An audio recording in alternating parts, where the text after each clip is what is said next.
आज पहली बार दो हाथ कर रही है सीआईडी की टीम और उनके नन्हे मुन्ने मित्रों की टीम, जो कि वो बच्चे हैं जिनकी परवरिश किसी घर में नहीं बल्कि अनाथालय में हुई है। तो चलिए सीधे ले चलते हैं आपको मैच के आंखों देखे हाल की ओर।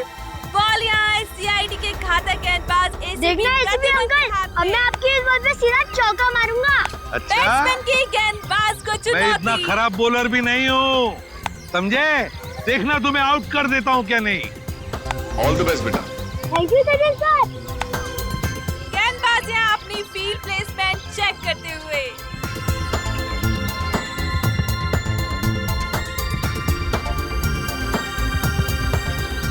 और अब रेडी? गेंद फेंकने को पूरी तरह तैयार और ये बैट्समैन का शानदार शॉट।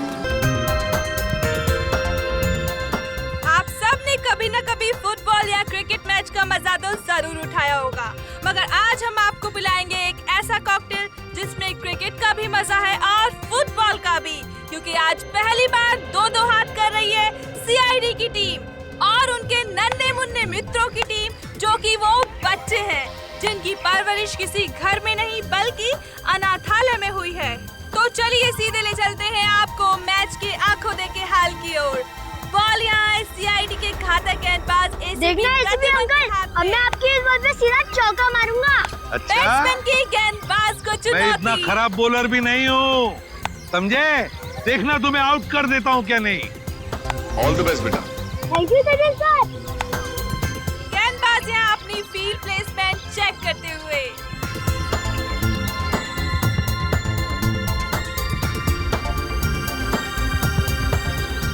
और अब रेडी? गेंद फेंकने को पूरी तरह तैयार और ये बैट्समैन का शानदार शॉट। क्या ये छक्का जाएगा? ओह नो, ये तो बाउंड्री पे क्या पकड़ो, चौका छोड़ना नहीं। सचिन यहाँ चीते की छोड़ना फुर्ती के नहीं। साथ गेंद की तरफ भागते हुए और ये तंबू में घुस गए। ए, सीआईडी एक बार फिर से इस क्रिकेट मैच में नाकाम साबित हुए। अरे क्या सचिन, क्या छोड़ दिया? भाग!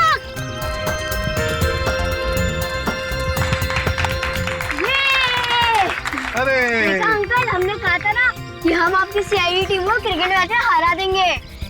ये तो पता था कि तुम लोग जीतने वाले हो। चलो चलो चलो सब लोग चलो। अंकल, मुझे तो सबसे बड़ा क्रिकेटर बनना है। देखो बेटा, जिंदगी में खूब मेहनत करना। अगर मेहनत करोगे तो सब कुछ बन सकते हो, जो चाहते हो बन सकते हो, लेकिन मेहनत जरूरी है ना?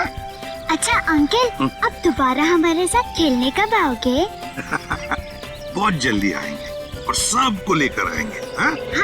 ओके, चलो चलो खा लो। आप निकाल के पियो, ओके? चलो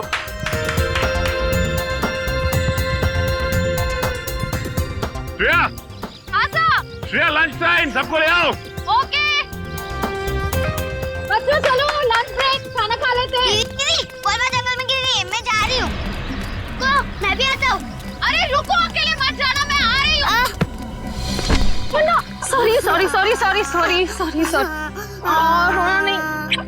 देखो टीटी मर गई। देखो गुड गर्ल, बहादुर बच्चे।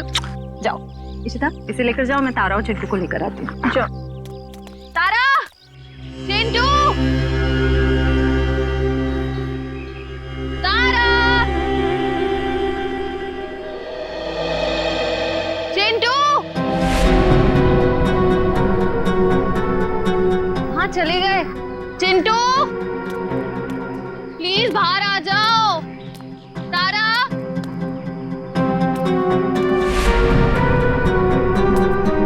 चिंटू, तारा।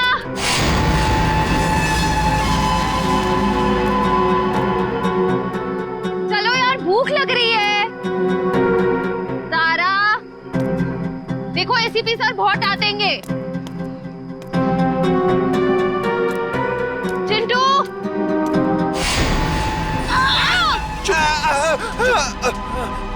चिंटू, निकल यहाँ से, जल्दी। चिंटू।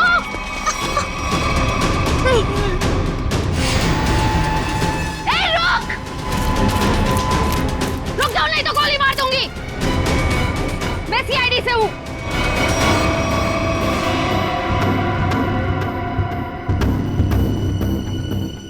बच्चों को। नीचे उतारो, नीचे उतार। छोड़ दे।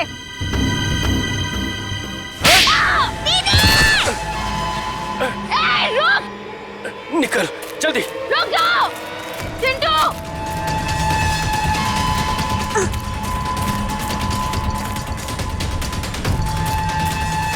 बचाओ दीदी, बचाओ, बचाओ, चुप। बचाओ दीदी, बचाओ दीदी। छोड़ दो बच्चों को, नहीं तो मैं तुम दोनों को नहीं छोड़ूंगी। रास्ता छोड़ हमारा। उतारो नीचे। तारा चिंटू भागो यहाँ से। हम आपको अकेले छोड़कर नहीं भागेंगे। भागो यहाँ से। हम आपको छोड़कर नहीं जाएंगे।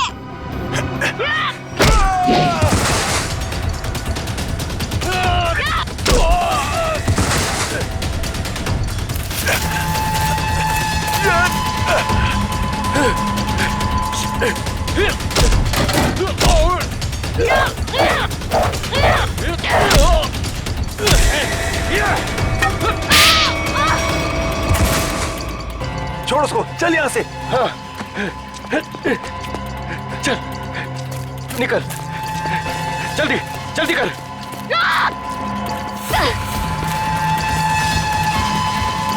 जल्दी। बचाओ दीदी।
Bye bye bye. नमस्ते। बाय। हाँ? चिंटू और तारा नहीं दिख रहे। चिंटू और तारा दिख नहीं रही, कहाँ गई है? और श्रेया भी दिख नहीं रही है। हाँ? श्रेया मैम जंगल में बॉल ढूंढने के लिए गई हैं, लेकिन अब कहीं नजर नहीं आ रही। इतनी देर तक? काम करते हैं, जंगल में घुसते हैं। हाँ?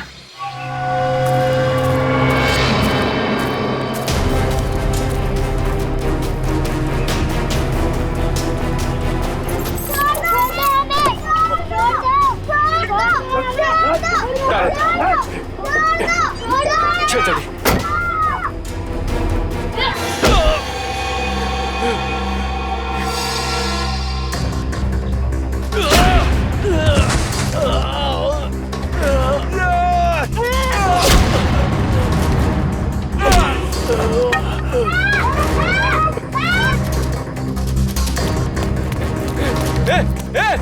बैग बैग क्या कर रही है?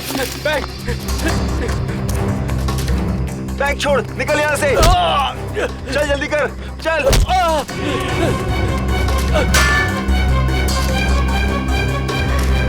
जल्दी चल, चल।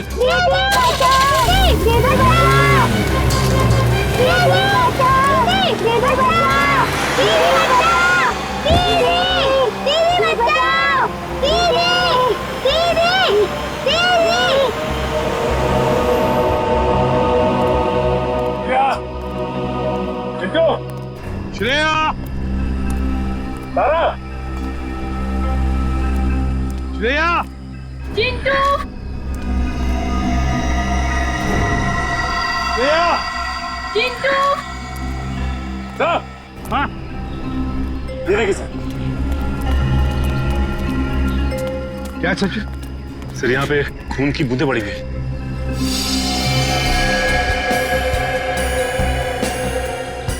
सर कहीं श्रेया मैम को कुछ हो तो नहीं गया? कुछ नहीं होगा श्रेया को, सीआईडी ऑफिसर है वो। देखते ये खून की बूंदें हमें कहां तक ले जाती है।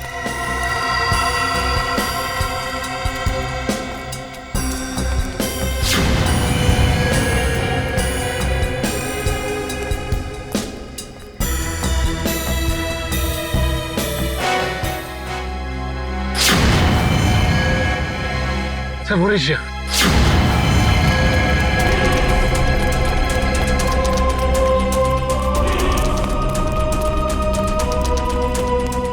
मैम!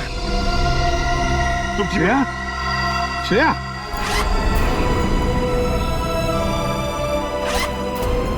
श्रेया श्रेया?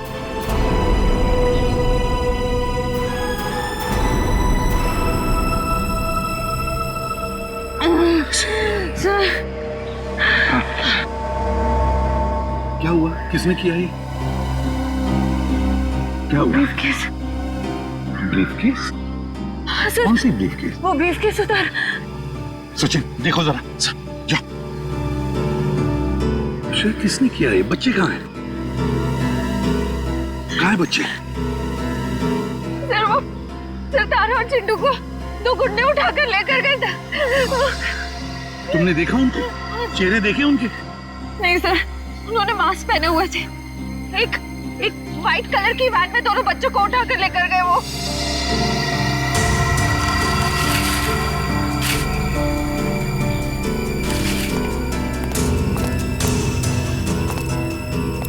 अच्छा वैन का नंबर तो देखा है? नहीं सर, नंबर प्लेट नहीं थी, मगर राइट साइड की टेल लाइट टूटी हुई थी सर। रेड रंग की van, right side tail light टूटी हुई थी ना। इशिता जल्दी से सारे चेक नाइट टोल नाकों पर फोन करो और इस गाड़ी के बारे में बताओ, सब कुछ डिटेल में बताओ जल्दी। हाँ सर मैं दोनों बच्चों को बचा नहीं पाई।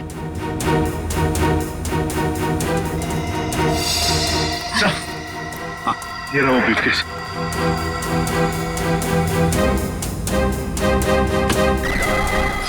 My God!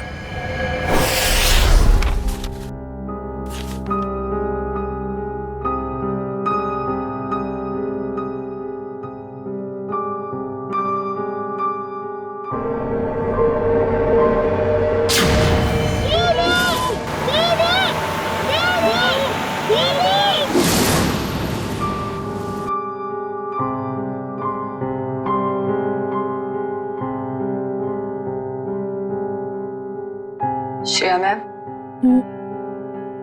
कुछ दिन सेहत का ध्यान रखिएगा। सर पर भी काफी जख्म आया है।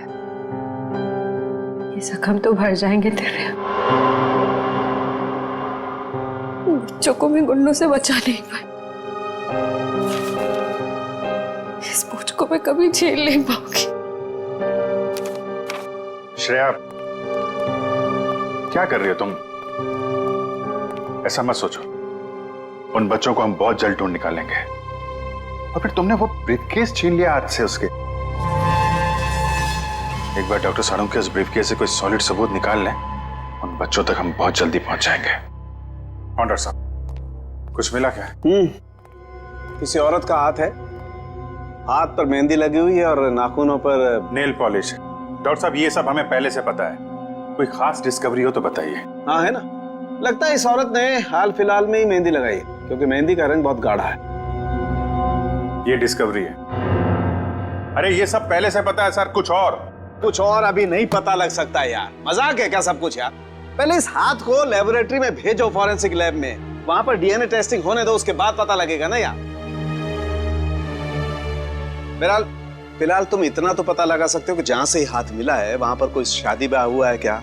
ये पता लगाने के लिए मैं वंश को पहले ही भेज चुका हूँ। वेरी गुड, बहुत अच्छा किया। तो अभी मैं भी चलता हूँ। और हाँ, अगले 12 घंटे तक मेरी लैब में कोई मुझसे कुछ पूछने के लिए नहीं आएगा। अंडरस्टैंड? ठीक है सर, नहीं पूछेंगे। जब तारिका जी है तो आपसे क्यों पूछें? ये डॉक्टर साहब कमाल है, गुस्सा बस नाक पे रखता है इनके। सर, मुझे तो लगता है उन बच्चों ने शायद जुर्म को होते हुए देख लिया, तभी तो वो गुंडे उन्हें अपने साथ ले गए। बात तो ठीक है फ्रेडी, वरना अनाथ बच्चों को कोई पैसों के लिए तो किडनैप करेगा नहीं। हेलो, क्या नहीं गुजरी? ओके ठीक है, श्योर, थैंक यू। क्या हुआ? सर, उस टोल नाके से अब तक कोई ऐसी गाड़ी गुजरी नहीं है जिसकी एक टेल लाइट टूटी हुई हो। अच्छा सर, कहीं ऐसा तो नहीं कि उस गाड़ी वाले ने लाइट को रास्ते में ही रिपेयर करवा दिया हो? बच्चों को गाड़ी में रख के वो लोग रास्ते में गाड़ी रोकने की गलती नहीं करेंगे। शायद उनका अड्डा आसपास ही है, जहां जाने के लिए टोल नाके से गुजरने की जरूरत नहीं पड़ती। सर उस इलाके के पास एक हवेली है जहां पिकनिक के दौरान सगाई का फंक्शन चल रहा था। सगाई का फंक्शन? फिर तो हो सकता है ये हाथ उस सगाई के फंक्शन में से ही किसी लड़की का हो। जी हाँ, कल रात हमारी भतीजी प्रियंका की सगाई थी। फिर तो काफी लोग आए होंगे यहाँ। जी नहीं, सिर्फ परिवार वाले थे। सारे परिवार वाले अभी यहाँ पर हैं? हाँ, सिवाय प्रियंका के। आप? मैं प्रियंका का मंगेतर डॉक्टर रमन। रमन जी, प्रियंका क्यों नहीं है? वो दीदी इस वक्त अपने कमरे में सो रही हैं। देखिए, हमारा उनसे मिलना बहुत जरूरी है। पर बात क्या? रमन जी, आप हमें सिर्फ उनका कमरा दिखा दीजिए प्लीज। आइए, चलिए।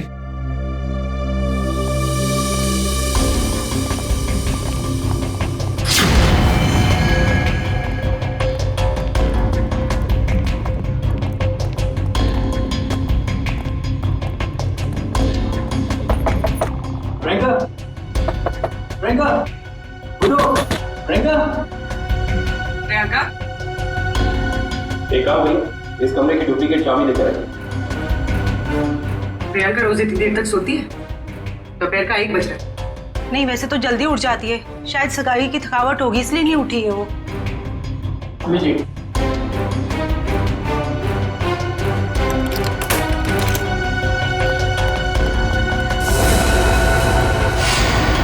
प्रियंका, प्रियंका, प्रियंका का हाथ कहाँ गया?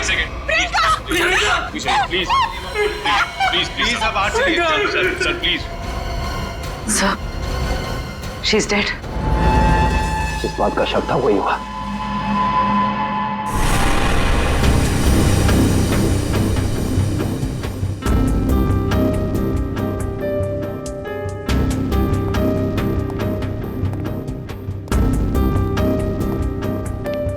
सर, खून सिर्फ इस बेड पर है, कमरे में और कहीं नहीं। और सर, कमरे का सामान भी बिखरा हुआ नहीं। सर, इसका मतलब जब प्रियंका सो रही थी तभी खूनी ने उसका हाथ काटा। पर जब इसका हाथ काटा होगा तो ये चिल्लाई तो होगी ना? चिल्लाती कैसे निखिल? उसकी गर्दन के निशान साफ बता रहे हैं कि खूनी ने पहले गला दबाकर उसकी जान ली और फिर उसका हाथ काटा। पर अगर खूनी ने प्रियंका को मार ही डाला था, फिर उसका हाथ क्यों काटा? और हाथ काट के उसे ब्रीफकेस में क्यों लेके जा रहा था? एक काम करते, इस कमरे की सही से तलाशी लेते।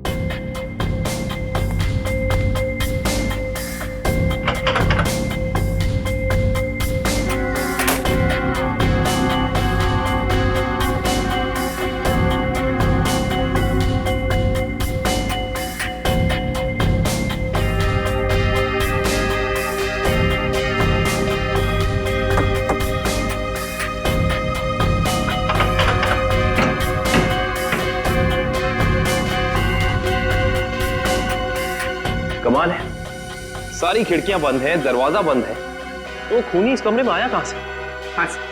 और कोई खुफिया रास्ता भी नहीं है यहाँ पर। बाथरूम की खिड़की इतनी छोटी है कि कोई इंसान उसमें से अंदर आ ही नहीं सकता। इसका मतलब खूनी जो कोई भी है वो अंदर का ही है। वो चुपचाप दबे पांव कमरे में आया, खून किया, फिर आराम से चला गया। आज ही मैंने उसे अपने क्लिनिक से कई बार फोन किया, उसने फोन पिक नहीं किया। मुझे उसी समय समझ आना चाहिए था। नियति को कौन बदल सकता है? किसी का खून होना नियति की बात नहीं, बल्कि जुर्म होता है। अब ये बताइए कि इस कमरे में सगाई के बाद प्रियंका से मिलने कौन कौन आया था?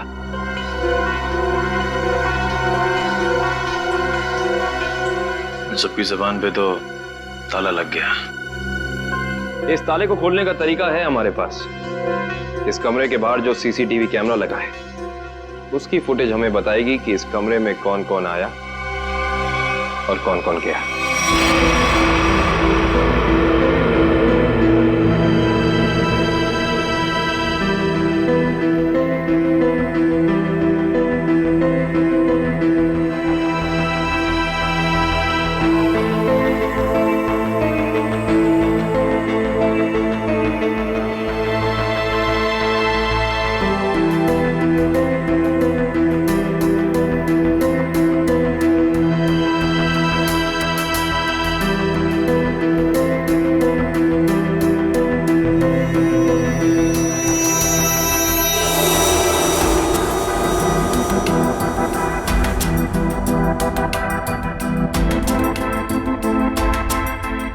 फॉरवर्ड करना पूरी।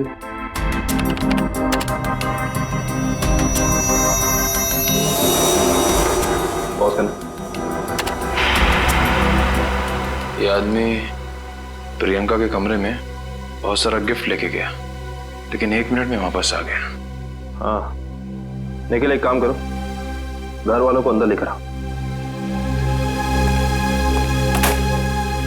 अब लोग प्लीज थोड़ा अंदर आइए।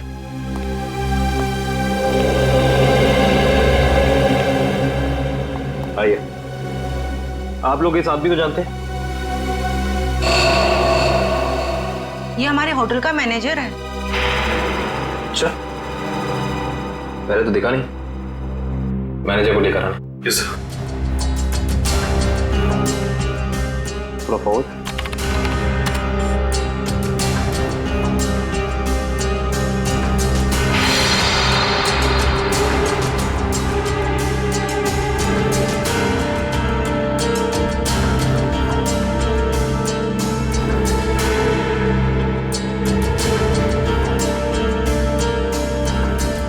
वो भी थोड़ा फॉरवर्ड कर।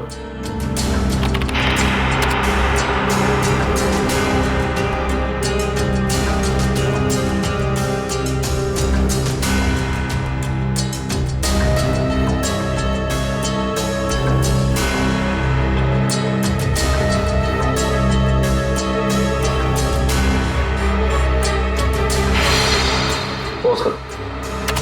बस है। सर, ये लड़की 1:30 बजे कमरे के अंदर गई और 2 घंटे के बाद बाहर निकली। इस लड़की को देखा आपने? ये कौन है? इसको तो हमने पहले कभी यहाँ नहीं देखा। सगाई के फंक्शन में भी नहीं? जी नहीं, हमने कभी नहीं देखा इसे। हाँ, लेकिन यहाँ के वॉचमैन ने तो जरूर देखा होगा। निखिल, वॉचमैन को बुला कर ला।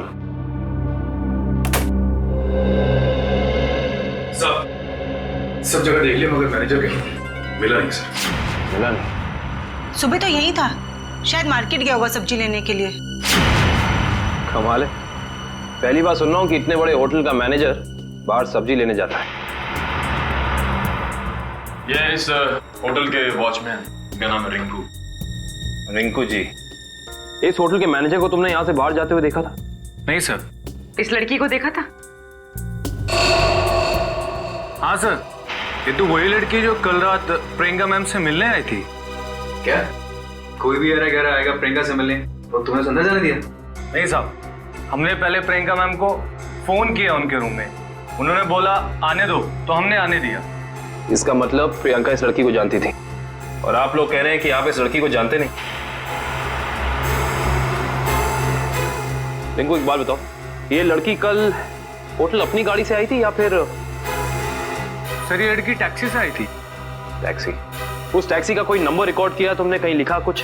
हाँ साहब, मैं होटल के अंदर जितनी भी टैक्सी आती है उनका नंबर लिख के रखता हूँ रजिस्टर पे। ये फोटो ध्यान से देखो, ये लड़की कल रात तुम्हारी टैक्सी में बैठी थी। आप लोग कौन? हम लोग सीआईडी से। सीआईडी साहब, मुझे तो इस पे पहले से ही शक था कि लड़की में कोई गड़बड़ है। क्यों, क्या हुआ? ये लड़की 1 बजे रात को अकेली हमारी टैक्सी में आके बैठ गई और कहने लगी मुझे कुंदन नगर हवेली पे छोड़ दो। अच्छा, फिर क्या, मैंने उसे कह दिया कि वापसी के भी भाड़े देने पड़ेंगे। और वह तैयार हो गई? क्यों? मान तो गई, लेकिन हवेली पे जाने के बाद उसने कहा कि थोड़ी देर इंतजार करना पड़ेगा और 2 घंटे लगा दिए और 2 घंटे के बाद उधर से वो दौड़ती हुई चली आई और मुझे कहा कि चलो। मैंने पूछा कहाँ, तो बोली कलानगर म्यूजियम पे। कलानगर म्यूजियम? सर इतनी रात को तो ये म्यूजियम बंद रहता है ना? हाँ सर, मैंने यही उनसे पूछा पर उन्होंने कहा तुम अपने काम से काम रखो। काम से काम तो अब सीआईडी रखेगी। कलानगर म्यूजियम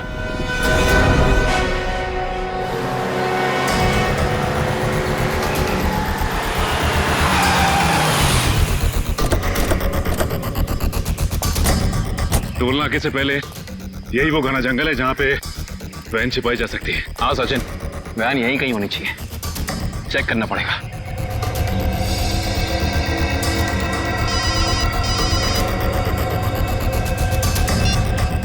कितनी बार कहा है तुम लोगों को कि कोई गलती नहीं होनी चाहिए, मगर तुम सब लोग निकम्मे हो, निकम्मे। बॉस, हमारी तरफ से तो सब सही जा रहा था, पता नहीं ये बच्चे अचानक कहां से आ गए। हमें कुछ समझ में नहीं आया, इसलिए हम बच्चों को उठाकर हमारे साथ में ले आए। तो मुझसे क्या चाहते हो? उन बच्चों को अपनी पीठ पर बिठाकर घोड़ा घोड़ा खेलूं? एक काम करो, आग लगा दो उस वैन को। बच्चों के साथ ही ना रहेगा बांस, ना बजेगी बांसुरी। क्या बच्चों को जला दूं? सुना नहीं मैंने क्या कहा? हाँ बॉस। एक से बढ़कर एक बेवकूफ पाल रखे हैं मैंने। चिंटू, हमें कुछ करना आएगा, वरना पता नहीं ये बुरे अंकल हमारे साथ क्या करेंगे। इस आदमी के सीने में दिल है या पत्थर? कितनी आसानी से कह दिया कि बच्चों को जला दे। अरे तो हम कौन से महात्मा हैं? बॉस ने कहा है तो कर देते ना। चल ठीक है।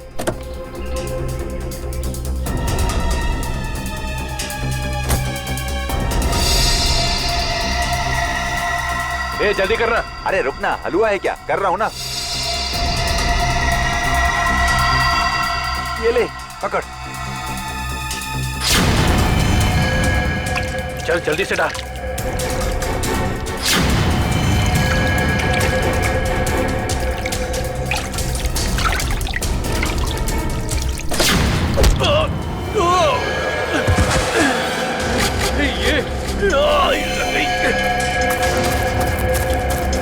अरे भाई, अरे बच्चे चल उस तरफ भागे, चल।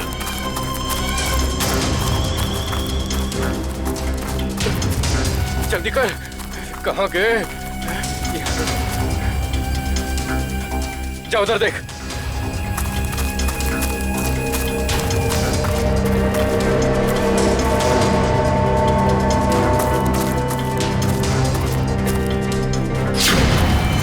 अरे वो देख, वो रहे, पकड़। चल चल चल जल्दी।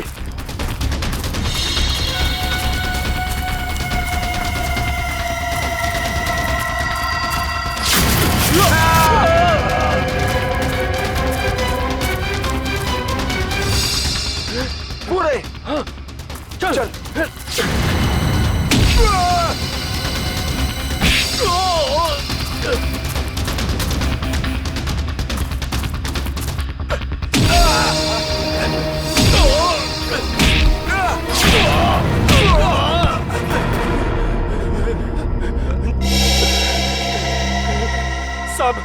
साहब, हमने जो कुछ भी किया पैसे के लिए किया साहब। हम असली गुनहगार नहीं है साहब, वो बच्चों ने हमारा चेहरा देख लिया था।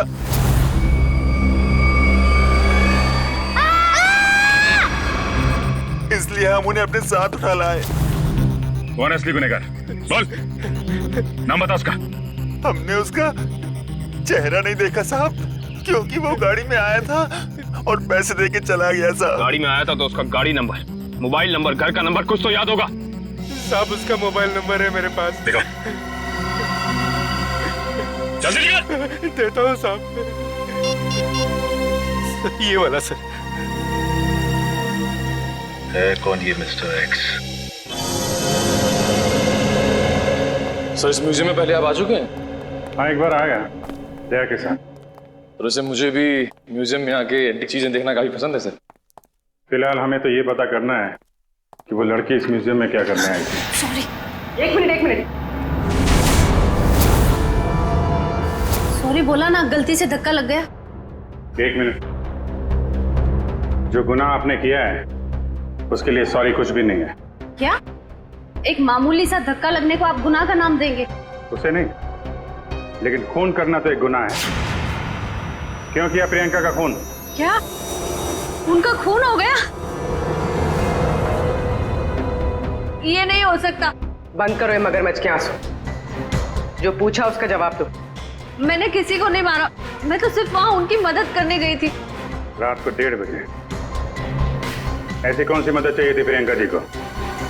उनको लग रहा था कि उनकी जान को खतरा है, इसलिए उन्होंने मुझे वहां बुलाया था।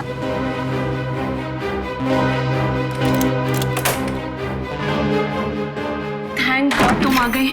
मगर हुआ क्या? इतनी रात गए बुलाए, क्या हुआ? कुछ तो बताओ, क्या हुआ? तुम इतनी टेंस क्यों नजर आ रही हो? मेरी जान को खतरा है। क्या? मगर किससे? ये सब बातें करने का बिल्कुल वक्त नहीं है। ये बताओ, जो सामान मैंने तुमसे मंगवाया था तुम लेकर आई हो, अब फटाफट मेरे लेफ्ट हैंड का प्रिंट ले लो। Do it fast.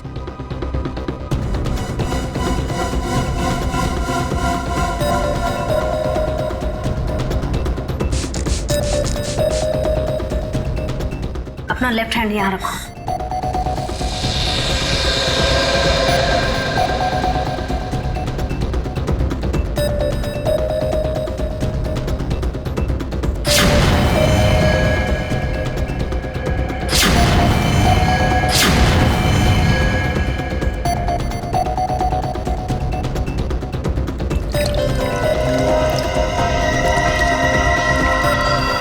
देखो, अभी तक तुमने मेरी बहुत मदद की है। मेरा एक और काम कर दोगी प्लीज? काला नगर के म्यूजियम में जाके ये हैंडप्रिंट और अंगूठी मिस्टर सुमेश को जाकर दे देना प्लीज। पर ये सब क्यों? ये सब मैं तुम्हें अभी नहीं बता सकती। तुम अभी जाकर म्यूजियम में मिस्टर सुमेश को मिलोगी। जी राजकुमारी जी। और सुनो, काम हो जाने के बाद ये अंगूठी मेरे सिवाय किसी को मत देना। अगर मुझे कुछ हो जाए तब भी नहीं, ओके?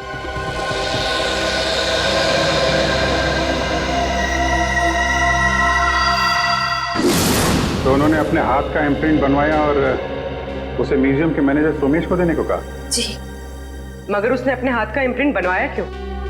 वो तो मुझे नहीं मालूम। आप जरा वो अंगूठी दीजिए जो प्रियंका जी ने आपको दी।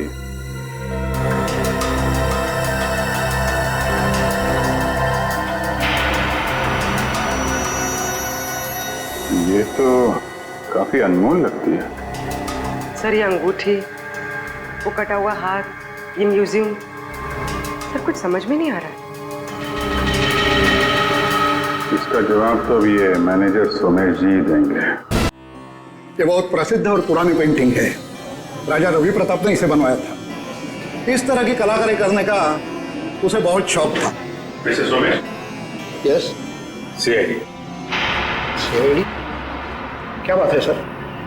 जरा इधर आइए, आपसे कुछ बात करनी थी।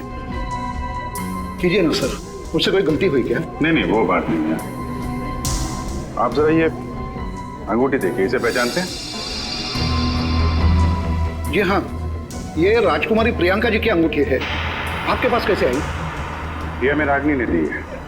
अभी गई है ना म्यूजियम से बाहर, वो ये अंगूठी और राजकुमारी के हाथों का इम्प्रिंट लेके आई थी, है ना?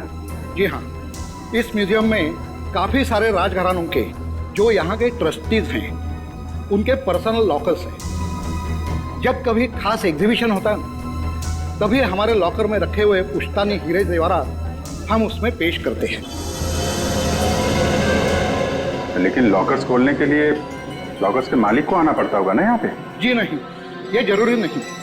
कभी कभी मालिक अपने खास आदमी को भेजकर लॉकर खुलवाते हैं, क्योंकि यहाँ फुल सिक्योरिटी है और हर एंटीक रजिस्टर है। ऐसे हम वो प्रियंका जी का लॉकर देख सकते हैं? क्यों नहीं, आइए।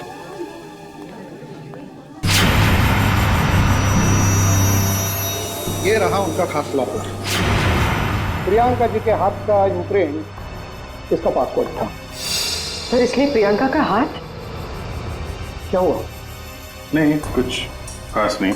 आप ये बताइए, अभी इसका पासवर्ड, नया पासवर्ड क्या है? सॉरी सर, ये तो कॉन्फिडेंशियल है, मैं नहीं बता सकता। ये आपको बताना पड़ेगा क्योंकि प्रियंका का खून हो गया। आज? जी हाँ। और खूनी तक पहुंचने के लिए हमारा ये जानना बहुत जरूरी है कि इस लॉकर में क्या है और प्रियंका ने अपना पासवर्ड जल्दबाजी में क्यों बदला। प्लीज आपके पास जो अंगूठी है यही नया पासपोर्ट है। अंगूठी? ये पासवर्ड है? जी हाँ। अब जरा ये लॉकर खोलिए।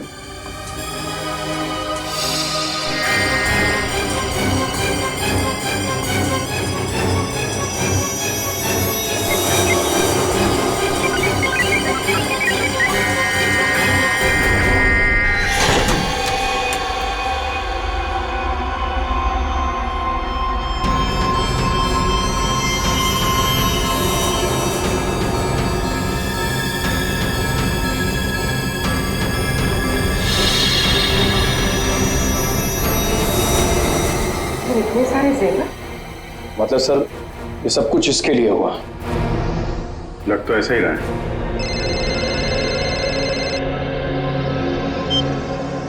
हाँ बताओ। गुंडों के पास से जो नंबर मिला था वो कुंदनपुर के होटल के मैनेजर का है। Very good very good. नहीं मिलते हैं उससे मिलते हैं।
चलो अच्छा हुआ घर पे पहुंच गया।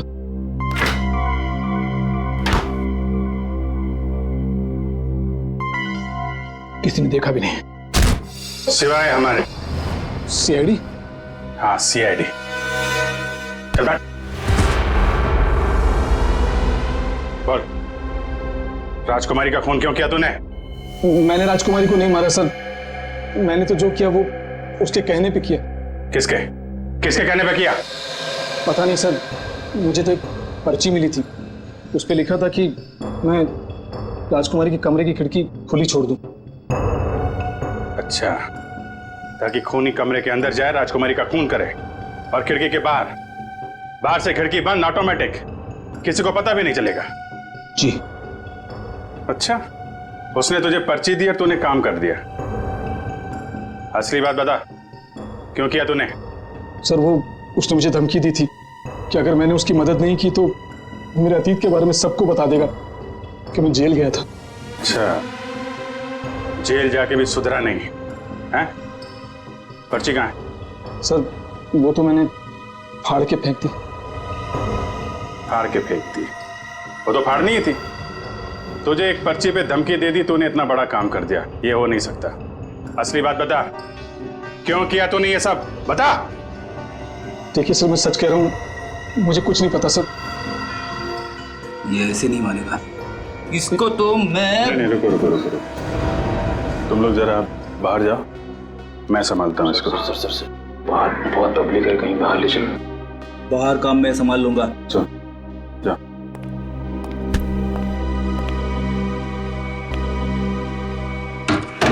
देख ये क्या कर रहा है? देख रहा, हमें मालूम ही है तूने किसी के कहने पे किया है, और वो कौन है वो तो हम पता लगा ही लेंगे। इसलिए तेरा जिंदा रहना कुछ जरूरी नहीं है। तो ऊपर चला जाएगा तो धरती से एक पापी कम हो जाएगा। बोल क्या करना है, बताते हैं? मुझे नहीं पता मुझे।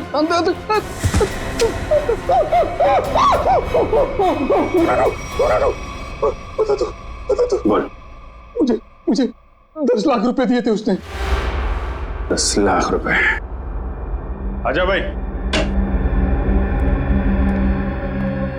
10 लाख रुपए का चक्कर है। चल, पैसे कहाँ हैं? पैसे दिखा। हाँ, अंदर है। निकाल। लाता हूँ। सर, नुस्खा काम आ गया।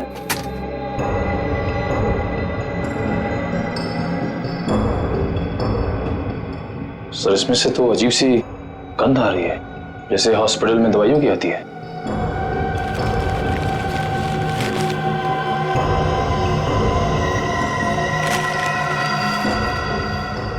मुल्क में से नहीं है, अखबार में से आ रही है। एक मिनट सर, सर इस पे कुछ नंबर लिखा हुआ है। 82184 तो घर का एड्रेस लिखा है। दवाई की स्मेल और ये घर का एड्रेस। अब समझ में आया वो पर्ची दी किसने थी। कितनी बार उसे समझाया कि हमारा अभी मिलना ठीक नहीं है, लेकिन फिर भी पता नहीं वो क्यों मुझसे मिलना चाहता है। This better be important. Yes, it is important. मेरा तुमसे मिलना बहुत जरूरी, क्योंकि मुझे मेरा पैसा चाहिए अभी। कैसा पैसा? पैसा कैसा होता है अब ये भी तुम्हें समझाना पड़ेगा। जब प्लान ही फेल हो गया तो पैसे का तो सवाल ही नहीं उठता। तुम्हारी गलतियों का खामियाजा मैं क्यों भुगतूं? प्रियंका से शादी करने के बाद वो वैसे भी करोड़पति बनने वाला था, और तुमने मुझे गलत राह पे चलाया, और इसकी सजा तुम्हें भुगतनी होगी। देखो, मैं तुम्हारा दुख समझ सकता हूं, लेकिन जब लॉटरी लगी नहीं तो इनाम बांटने का सवाल कहां से उठता है? लॉटरी तो लगी है, सीआईडी वाली। सीआईडी? और इनाम भी बहुत जबरदस्त मिलेगा अंकल जी। रमन, तुमने सीआईडी को बुलाया है? जब पार्टनरशिप की है तो जेल अकेले कैसे जाता? क्या मतलब? मतलब मैं समझाता हूँ। जब हमें होटल के मैनेजर के घर से न्यूज़पेपर में इस डॉक्टर के क्लिनिक का एड्रेस मिला तो हम समझ गए थे कि प्रियंका के मर्डर में पहला मोहरा ये डॉक्टर है। मगर हमें पता चल गया था कि इस डॉक्टर में इतनी हिम्मत नहीं कि किसी का खून कर सके। तब हमने एक प्लान बनाया।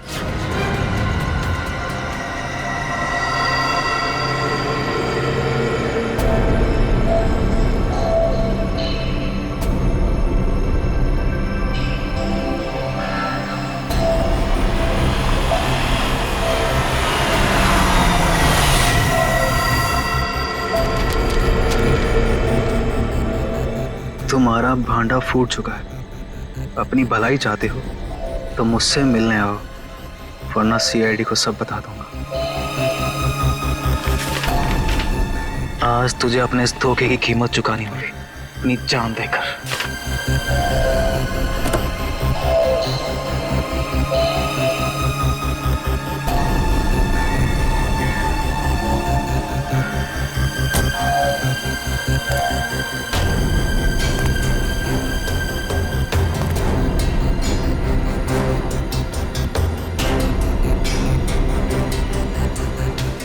कहाँ हो तुम? अब चूहे की तरह बिल में छिपके क्या बैठ गए हो?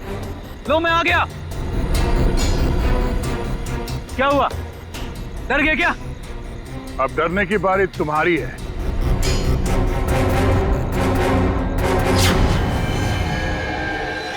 तो रमन, राजकुमारी प्रियंका के होने वाले दूल्हे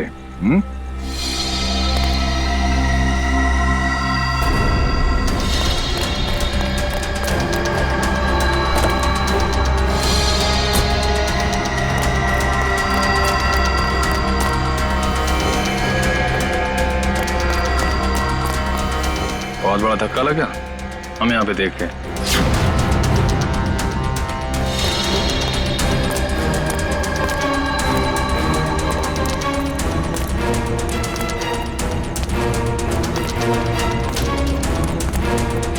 ये चिट्ठी हमने ही भेजी थी। अपनी होने वाली दुल्हन का खून किया तुमने, हिसाब तो देना पड़ेगा।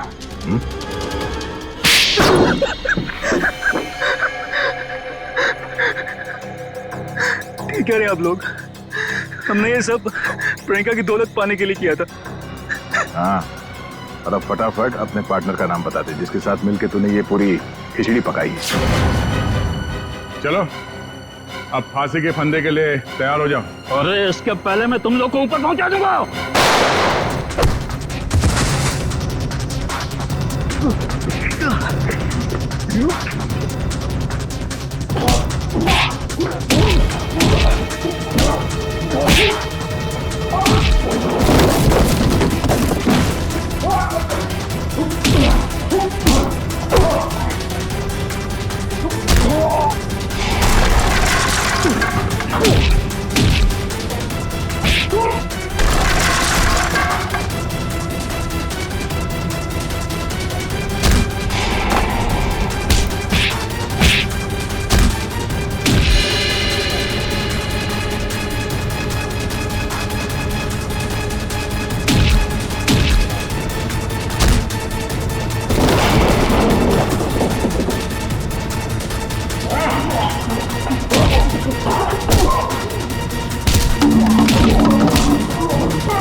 अरे अंकल जी, जेल यहाँ से बहुत दूर है, उम्र भी हो गई है, भाग नहीं पाएंगे।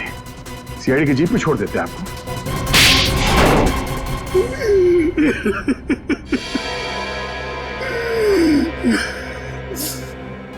कहने को तो प्रियंका मेरी भतीजी थी, लेकिन भाई साहब की मौत के बाद मैंने ही प्रियंका को पाल पोस कर बड़ा किया, एक बाप का फर्ज निभाया। लेकिन बदले में मुझे क्या मिला? भाई साहब ने अपनी सारी प्रॉपर्टी प्रियंका और उसके होने वाले पति के नाम कर दी थी। इसलिए प्रियंका की होने वाली पति को भी तुमने अपने प्लान में शामिल कर लिया। हाँ, रमन बेवकूफ निकला, वो मेरी बातों में आ गया। पर्दे के पीछे रहकर मैंने सारे गुनाह इसी से करवाए, गुंडों को पैसे देने से लेकर खिड़की खुले रखने और हाथ काटने तक। मगर प्रियंका को भनक लग गई थी कि उसकी जान को खतरा है, इसीलिए उसने अपना पासवर्ड चेंज कर लिया और तुम लोगों के प्लान पे पानी फेर दिया। क्यों? हमें पता भी नहीं था कि उसने मेरी और अंकल की बातें फोन पे सुन ली है। सर, काश प्रियंका ने हमारी मदद ली होती तो उसकी जान बच जाती। वो आई थी मेरे पास ये बताने के लिए कि रमन उसकी जान लेना चाहता है, लेकिन उसे क्या पता था कि इस जुर्म का असली सूत्रधार कौन है। एक बार भी शर्म नहीं आई तुम्हें? अपने स्वार्थ के लिए अपनी भतीजी की जिंदगी उजाड़ दी तुमने। तुम जैसे लोगों के लिए तो फांसी भी कम है।